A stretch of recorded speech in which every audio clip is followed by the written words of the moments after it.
احمد فراز صاحب کا ایک شعر ہے جس شعر میں احمد فراز صاحب کہتے ہیں کہ محبت ان دنوں کا کام ہے جن دنوں گھر کچے اور لوگ سچے ہوا کرتے تھے۔ اب یہ ہو گیا ہے کہ ہم نے آج نہیں لیکن 1947 سے لے کے اب تک کی ایک بات ہے کہ پاکستان کے اندر ڈفرنٹ ایریاز سے اسٹیٹ اور عوام کے بیچ میں ڈفرنٹ قسم کے کلیشز اور کسی نہ کسی بات پہ کنٹروورسی رہی ہے۔ آپ اس طریقے سے اس چیز کا اندازہ لگا سکتے ہیں کہ پاکستان کے اندر ہر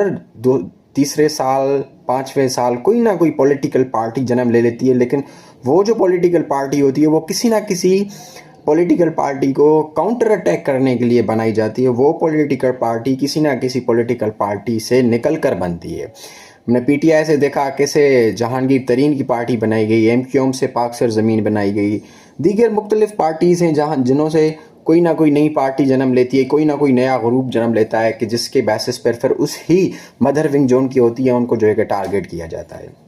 خیر پاکستان کی ہسٹری کے اندر اس قسم کے تو بہت ہی ہمیں جو ہے کہ ایشوز اور باتیں کرنے کو ملتی ہیں، لیکن ہم نے انتہائی افسوسناک ایک واقعہ دیکھا۔ کل پرسوں کی بات ہے کہ مستونگ کے اندر ایک وین کراس کر رہی تھی جو چلڈرن وین تھی۔ ابھی دیکھیں کوئی بھی بچہ ہو، کسی بھی مسلک سے ہو، کسی بھی ایریا سے ہو، کس کا بھی ہو، بچہ ہوتا ہے، بچے کا کوئی پرٹیکولر مذہب نہیں ہوتا، اس کی کوئی بھی پرٹیکولرٹی نہیں ہوتی، اس کو جدھر بھی آپ بھیجیں، جو بھی اس کی نیچر میں جو اس کی ہوتی ہے وہ ایک بہت نفاست ہوتی ہے، وہ ایک نفیس بچہ جو ہے کہ نفیس قسم کی طبیعت اور مزاج رکھتا ہے۔ اس بچے کا کیا قصور تھا کہ جب ان کی وین اور پولیس کی وین مستونگ کے کسی اسکول سے کراس کر رہی تھی تو ان کے قریب جو ہے کہ بلاسٹ کیا گیا، جس کے اندر 3 بچے 13 زخمی، 3 بچے قتل ہو گئے، ایک پولیس اہلکار اور تیسرا 5واں کوئی اور بندہ تھا۔ اب ہم نے دیکھا کہ سپٹمبر کے اندر ایک جو ہے کہ جرنلسٹ تھا، اس جرنلسٹ کا اسی مستونگ کے اندر قتل ہوتا ہے نثار لہری کے نام سے۔ اس کے پیچھے ہم جاتے ہیں تو جولائی کے اندر جب بلوچ یکجہتی کمیٹی کا وہ ایک جب وہ جلسہ جلوس جو بھی تھا مستونگ کے اندر، تو اس ٹائم بھی 14 لوگ جو ہے کہ زخمی ہوتے ہیں اوپن فائر سے۔ پتہ نہیں کہاں سے آتے ہیں، کون لوگ کرتے ہیں، کن کے اوپر کرنا چاہتے ہیں، کس کو قتل کرنا چاہتے ہیں۔ یہ ایک ایسا پاکستان گھر بن چکا ہے کہ جدھر ہمیں یہ معلوم نہیں ہے کہ گھر والا کون ہے، گھر کا بڑا کون ہے، گھر کا خیر خواہ کون ہے اور گھر کو تباہ کرنے والا کون ہے۔ ہم کے پی کے اندر دیکھتے ہیں وہاں کی عوام کہتی ہے کہ بھائی فلاں ہمارا جو ہے کہ ابھی جو وہ جرگہ کر رہے تھے اس کے ہی کاؤنٹر اٹیک میں ایک اور جرگے نے جو ہے کہ جنم لے لیا۔ انہوں نے کہا کہ بھائی جو ریاست کے فیصلہ اور اس کی رٹ ہوگی وہی ہمیں قبول ہوگی، لیکن ایک فیصلہ یہ تھا کہ جنہوں نے کہا کہ بھائی ہمارا جو بھی ایک پختون ہوگا، جو بھی فیصلہ ہوگا وہی فائنل فیصلہ ہوگا۔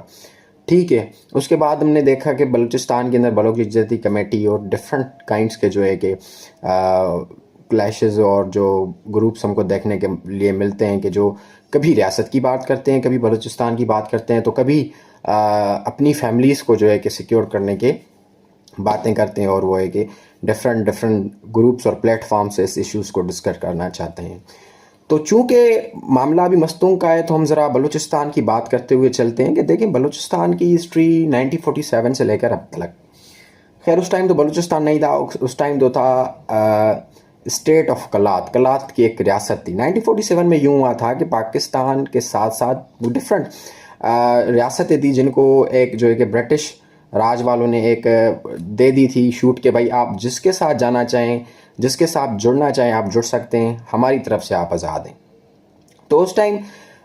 اسٹیٹ آف کلات کی جو ریاست تھی انہوں نے ایک ڈیسیشن 1947 تک ان کا یہ تھا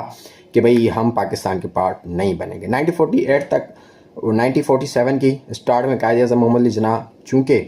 احمد خان آف کلات کے اچھے وہ تھے تو انہوں نے پھر ان کو جو ہے کہ جانے دیا، یہ سارا معاملہ انہوں نے